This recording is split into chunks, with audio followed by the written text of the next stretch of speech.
আসসালামু আলাইকুম। আজকে আমরা আলোচনা করব নিউরোমেড ট্যাবলেট নিয়ে। এটা প্রস্তুতকারক লেভিট ফার্মা লিমিটেড। এটা জেনেরিক নেম ভিটামিন বি1, বি6, বি12। এটা পার পিস 10 টাকা করে। এক বক্সের দাম 500 টাকা। নির্দেশনা কি জন্য নিউরোমেড ট্যাবলেট খাওয়া হয়? এটি সাধারণত ডাক্তারগণ দিয়ে থাকে হাতে পায়ে জ্বালা পোড়া, ঝিনঝিন করা, মাজা ব্যথা, যা অন্যান্য নিউরোপ্যাথি চিকিৎসার জন্য ডাক্তারগণ দিয়ে থাকেন।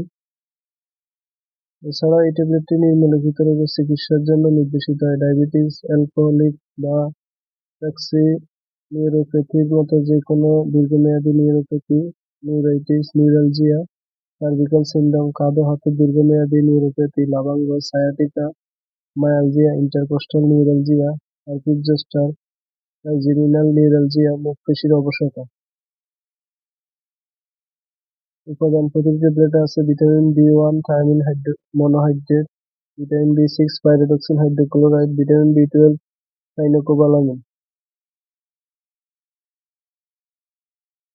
ফার্মাকোলজি: ভিটামিন বি1 শর্করা, ফ্যাটি অ্যাসিড ও অ্যামাইনো অ্যাসিডকে শক্তিতে রূপান্তর করে, স্নায়ুর স্বাস্থ্য ও মন ভালো রাখে এবং হৃৎপিণ্ড শক্তিশালী করে। ভিটামিন বি6 লোহিত রক্তকণিকা, প্রোটিন, নিউরোট্রান্সমিটার যেমন সেরোটোনিন তৈরি করে এবং জমাকৃত শক্তি মুক্ত করে হৃদরোগ, স্ট্রোক, অবসাদ ও অনিদ্রা দূর করতে সাহায্য করে।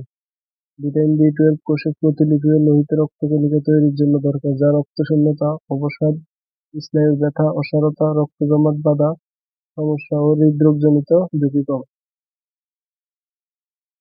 মাত্রা ও সেবনবিধি: দিনে 1 থেকে 3টি ট্যাবলেট অথবা ডাক্তারের পরামর্শ অনুযায়ী সেব্য। পার্শ্বপ্রতিক্রিয়া: সাধারণত পার্শ্বপ্রতিক্রিয়া দেখা যায় না, কিন্তু কিছু কিছু ক্ষেত্রে অ্যালার্জির প্রতিক্রিয়া দেখা যায়।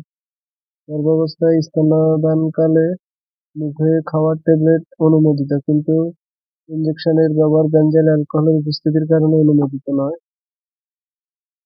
সতর্কতা: স্পাইনাল কর্ডের ক্ষয় আছে এমন রোগীর ক্ষেত্রে সাইনোকোবালামিন ব্যবহার করা উচিত নয়। সাইনোকোবালামিন উচ্চ প্লাজমা ঘনত্ব সংশ্লিষ্ট অপটিক নিউরোপ্যাথি চিকিৎসার জন্য ভিটামিন বি12 এর সাইনোকোবালামিন মূলকটি উপযোগী নয়।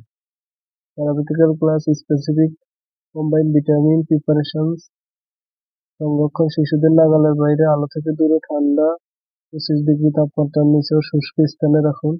এছাড়াও যে কোনো মেডিসিন খাবার পূর্বে অবশ্যই রেজিস্ট্রেন্ট ডাক্তারের পরামর্শ নিয়ে খাবেন। নিজে নিজে ভিডিও দেখে কোনো ওষুধ খাবেন না।